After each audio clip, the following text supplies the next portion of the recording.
రాష్ట్రం ఏర్పడిన తర్వాత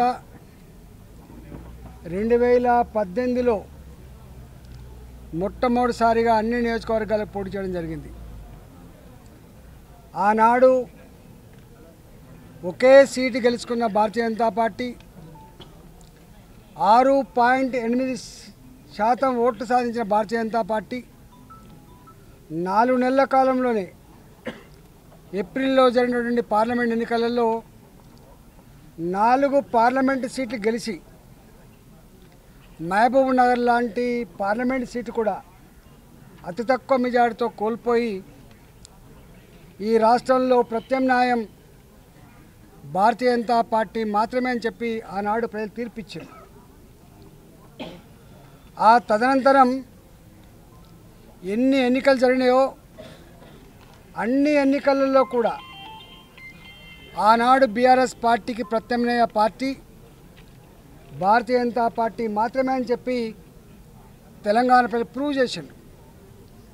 దుబ్బాకలో జరిగిన ఎన్నికలు కావచ్చు, ఆ తదుపరి హైదరాబాద్లో జరిగిన జిహెచ్ఎంసీ ఎన్నికలు కావచ్చు, హుజురాబాద్ జరిగినటువంటి బై ఎన్నికలు కావచ్చు, ఎమ్మెల్సీ ఎన్నికలు కావచ్చు, ఎక్కడ ఎన్నికలు జరిగినా కూడా ప్రత్యామ్నాయ పార్టీ భారతీయ జనతా పార్టీ మాత్రమే అని చెప్పి ప్రూవ్ అయింది. ఇవాళ 2023లో కాంగ్రెస్ పార్టీ భారతీయ జనతా పార్టీ పైన ఎంత విషప్రచారం చేసినప్పటికీ కూడా ప్రింట్ మీడియాలో, ఎలక్ట్రానిక్ మీడియాలో, సోషల్ మీడియాలో వందల కోట్ల రూపాయలు వెచ్చించి ఇవాళ Bharatiya Janata party BRS party ఒకటే అనేటువంటి వాతావరణ కల్పన చేసిన తర్వాత కూడా ఇవాళ తెలంగాణ ప్రజలు ఉత్తర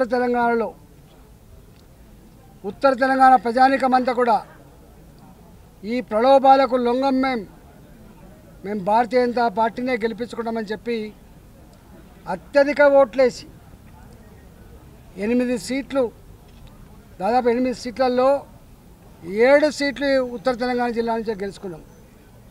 ఒక సీటు మా సాంప్రదాయకమైన సీటు అయినటువంటి హైదరాబాద్లో గెలుచుకున్నాం, గోషామాల్లో. అంటే ఇంత విష ప్రచారాల మధ్యలో, ఇన్ని ప్రలోభాల మధ్యలో, ఇన్ని దబాయింపుల మధ్యలో కూడా భారతీయ జనతా పార్టీ 8 సీట్లు గెలుచుకొని దాదాపు 15% ఓట్లతో ఇవాళ తెలంగాణ ప్రజల ఆశీర్వాదం పొందిన పార్టీ భారతీయ జనతా పార్టీ. మొన్నటి ఎన్నికల్లో స్పష్టంగా ఎక్కడ ఓటేయడానికి ప్రజలు పోయినప్పటికి కూడా ఈ ఎన్నికలు చిన్న ఎన్నికలట కదా, ఈ ఎన్నికలు రాష్ట్రానికి సంబంధించినట కదా, మళ్ళా వచ్చే ఎన్నికలు పెద్ద ఎన్నికలట కదా, మోడీ గారి ఎన్నికలట కదా, వచ్చేసారి మాత్రం ఏ పార్టీతో సంబంధం లేకుండా ఇవాళ మేము కాంగ్రెస్ పార్టీకి ఓటేస్తుండొచ్చు, ఇవాళ బీఆర్ఎస్ పార్టీకి ఓటేస్తుండొచ్చు, కానీ 2024 ఏప్రిల్ మాసంలో జరిగే ఎన్నికల్లో తప్పకుండా మా అందరి ఓట్లు భారతీయ జనతా పార్టీకి మాత్రమే వేస్తాం, నరేంద్ర మోడీ గారిని మాత్రమే ఆశీర్వదిస్తామని చెప్పి ఘంటాపదంగా చెప్పింది. నిన్న మొన్న ఒక సర్వే రిపోర్ట్ వచ్చింది.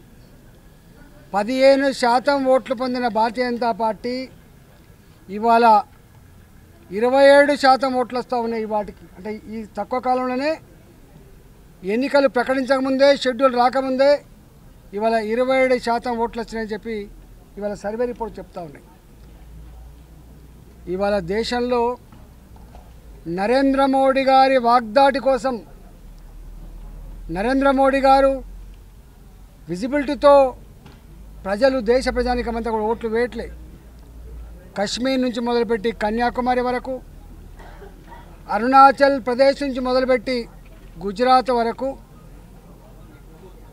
విభిన్న భాషలు, సంస్కృతులు, సాంప్రదాయాలు కలిగిన ప్రజానికం మామోడి అనుకునే పరిస్థితికి వచ్చింది. ఇవాళ అరుణాచల్ ప్రదేశ్ పైన మామోడి గారు అంటారు, ఇవాళ కన్యాకుమారి పైన మామోడి అంటారు.